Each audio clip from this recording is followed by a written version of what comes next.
안녕하세요. 인생의 미스터리입니다. 저번 시간에 이어서 이번에는 귀신은 사람의 영혼이 아니다에 대한 내용입니다. 그럼 미스터리 이야기 시작하겠습니다.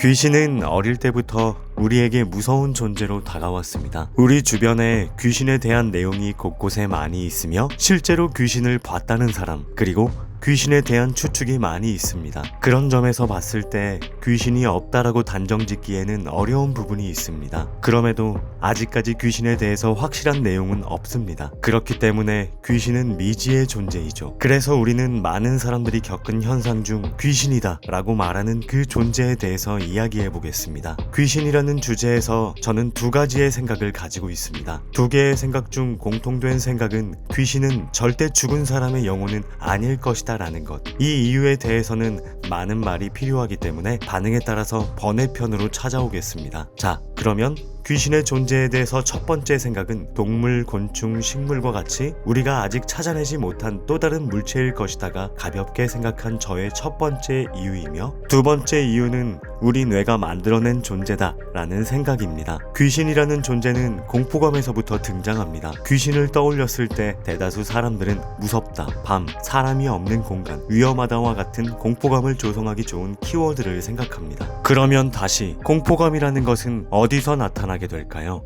바로 뇌입니다. 고소공포증, 폐쇄공포증, 광대공포증들과 같은 여러 공포증은 상황에 놓여진 현실에서 끝나는 게 아닌 이후에 일어날 수 있는 일에 대한 상상으로 인해 공포심을 가지게 된다는 것이죠. 쉽게 말해서 고소공포증은 내가 이곳에서 잘못 움직이면 위험할 수 있겠구나. 폐쇄공포증은 여기서 아무도 안 오면 죽을 수도 있겠구나. 광대공포증은 저 광대가 나에게 해를 끼치는 사람일 수도 있겠다와 같은 뇌에서 추후에 일어날 일을 상상하면서 공포감이 생기게 된다는 것이죠. 그리고 뇌는 우리가 생각하는 것보다 더 엄청난 존재입니다. 실제로 정신질환을 가진 사람 중 우리 눈에 보지 못하는 존재를 만들어내는 질환을 가진 사람들은 실제로는 없는 존재를 뇌가 있다고 판단하고 그 존재를 눈앞에 만들어내죠. 그리고 그 환자는 그것을 보고 존재하고 있다고 판단합니다. 당연히 일반인 입장에서는 존재하지 않지만 정신과에서 봤을 때는 그 환자에게 그것이 실제로 존재한다는 것이죠.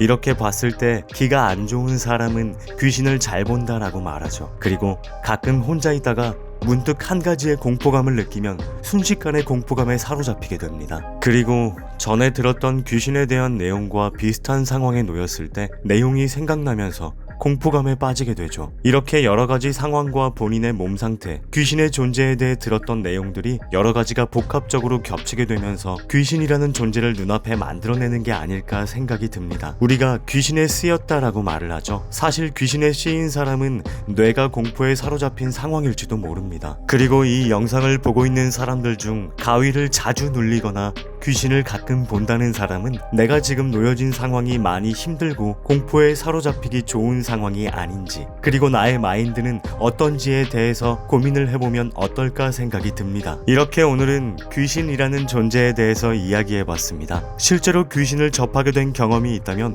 댓글로 남겨주시고 구독과 좋아요 눌러주시면 감사하겠습니다. 다음 영상은 AI에 대해서 이야기 나눠보겠습니다.